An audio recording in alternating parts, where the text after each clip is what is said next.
Today, folks, we're diving down into 3 stocks I'm thinking about buying for September of 2021. I'm going to need your help to figure out what one best suits my portfolio. 2, you're going to be well aware of. The first one, probably not so much, because we're talking about another real estate investment trust called Granite Real Estate. Now, this is one that is exactly comparable to Stag Industrial, which I mentioned yesterday in the 3 REITs that I already currently own. And this one, guys, in the industrial warehousing sector, currently paying a 3.2% yield, healthy PE ratio, and a much smaller market cap in counterpart to some of the US comparables. And that's probably because it's traded on the Canadian Stock Exchange, probably less known to my US viewers out there. But why do I love this company? Well, first of all, global diversification, largely exposed to the US, a little bit with Canada, and then some European exposure. And that encompasses mostly e-commerce platforms. So basically people that are doing mass warehouse shipping. And that makes up 68% of their total portfolio, probably what's driving a lot of the recent growth since the pandemic hit. One of the few REITs actually benefiting substantially from the pandemic, but they also deal with the industrial warehousing, special purpose properties,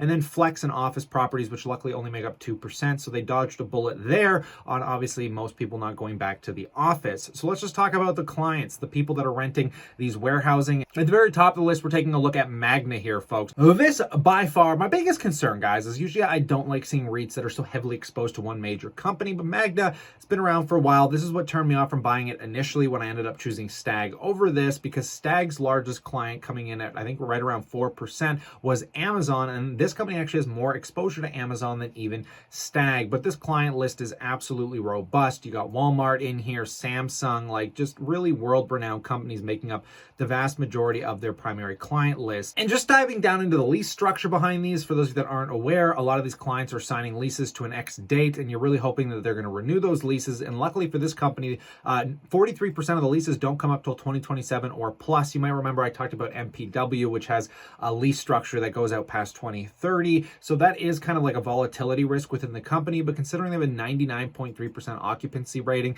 in a really foundational growth period for industrial warehousing, something tells me that is by no means going to be a concern for those people renewing those leases. And so getting into the financial performance just really quick on a historical operating level here, guys, from 2017 to 2018, we can see their funds from operation actually declined quite a little bit, even though they had an incline in revenue. So I'm curious to what the expenditures there were, but because of the 2020 pandemic, the shift to e-commerce, we can see that has drastically exploded their funds from operation, leading them to still being a foundational dividend stock, because they've been increasing it over 2% since 2014. So this is very healthy to see on a balance sheet. And obviously the performance here, they kind of compare it to the TSX composite, which I hate comparing any stock to the TSX because everyone compares it to the S&P. And even still, guys, just because that makes it look better, they are outperforming the S&P pretty rapidly. Whether that continues or not is up for debate. But this is Granite Real Estate Investment Trust, one that has been on my watch list for a while, and I'm probably just going to see if it pulls back, because usually when it has these massive run-ups, it'll do like a 2 to 4% correction. So I'm not going to chase this one here, but I am recognizing the rally in it, and I have money in my account that I just deposited, and I'm debating on whether it's going to be going into this company or perhaps one of the next 2. So let's get right into this by, first of all, talking about Alibaba stock. Alibaba is one of these weirdest companies that gives me an angel and devil on my shoulder, because you're getting this polarized discussion from the likes of Ray Dalio and Charlie Munger, and then on the other spectrum you have people like Kevin O'Leary and a lot of people just not happy with the Communist Party in China and kind of this new political rhetoric as they restructure some of the rules and regulations around businesses and the way people generally operate. Now, what we have to recognize about China here is over the last 20 years or so, thanks to capitalism and them opening themselves up to the public markets, has led to a revolution in the likes we've never seen before, bringing like 1 billion people out of poverty in China. And there's no way that's going to just get cut off, in my opinion. But because of the rhetoric that's been driving this, holy cow, guys, the discounts here, it's leading me to want to buy the company. Now, from Ray Dalio's perspective here, folks, he is highly exposed to the Asian markets. He travels to China a lot. Their core focus is in some of these foreign markets, considering the Vanguard International Equity Fund is one of their largest positions, followed by Alibaba down here, making up over 2% of the total weighting. So that would be the angel and devil, right? This constant contemplation of, because these people actually go to China on a regular basis, do they know something that I don't? Well, that's a huge possibility. I found this really fun article here, if I can get this to close, that says, starting starting this week, minors will be allowed only an hour of playtime between 8 p.m. and 9 p.m. on Friday, weekends, and public holidays, according to a statement from Chinese media Watchdog. And you're like, what is this related to? Well, in this restructuring of what they're doing to what they think is going to strengthen the economy, a lot of the laws and new political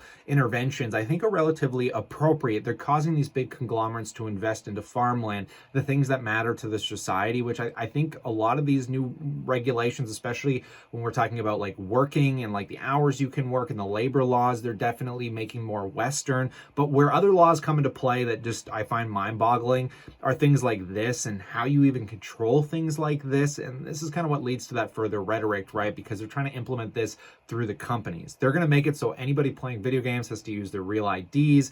They want the video game companies to regulate how long kids can be on these, because like these rules are where the communism starts, bleaching out and we start seeing some of the true colors, right?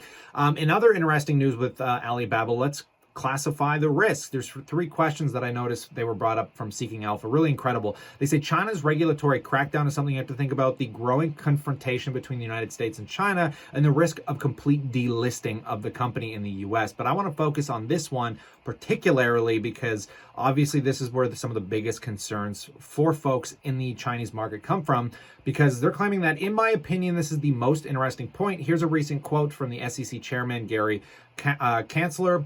If I said Gensler. So when you think you're investing in a Chinese company, you're more than likely actually investing in a shell company in the Caymans or another part of the world.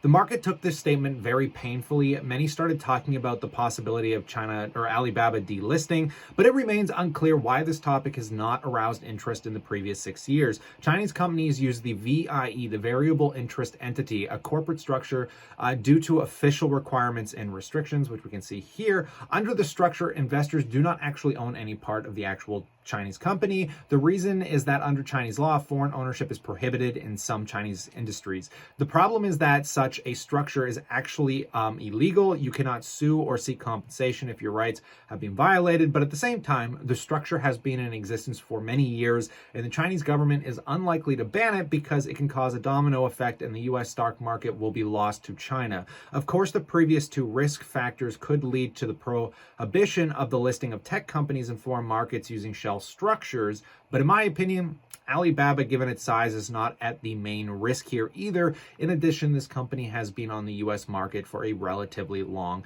time. So I don't know, guys, this is just one of those plays that has become so unbelievably cheap. They're basically going to, I think, outpace Amazon by every metric sometime in the future. It's just an incredibly foundational company to China. I mean, it's literally led to like tens of millions of jobs and bringing so many people out of poverty. I don't know. Are you on Warren Buffett Charlie Munger's or Ray Dalio's side? Are you sitting more on the Kevin O'Leary basket of you can't trust them and there's no point buying them? I'd love to hear about it. And then finally, folks, Facebook stock. This is one that every time I come back around to it, I'm like, hey, I could easily buy more of this company.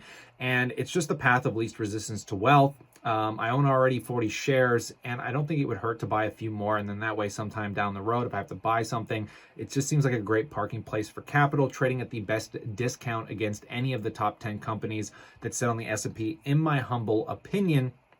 And there's not much to say about Facebook. The metaverse, Oculus, I mean, the fact that, just take a look at the revenue growth. I can't get over the total revenue growth here, guys, let alone the cost of revenue. This company has the most robust margin balance sheet on the S&P as well, and it's just an incredible company, and I don't mind buying more of it. But that one's probably easier of a decision for you guys. But I'd love to hear what you think about Granite, Baba, and are you guys still buying some of these incredible tech giants? Love to hear it. So stay cool, stay awesome, and I look forward to catching you tomorrow.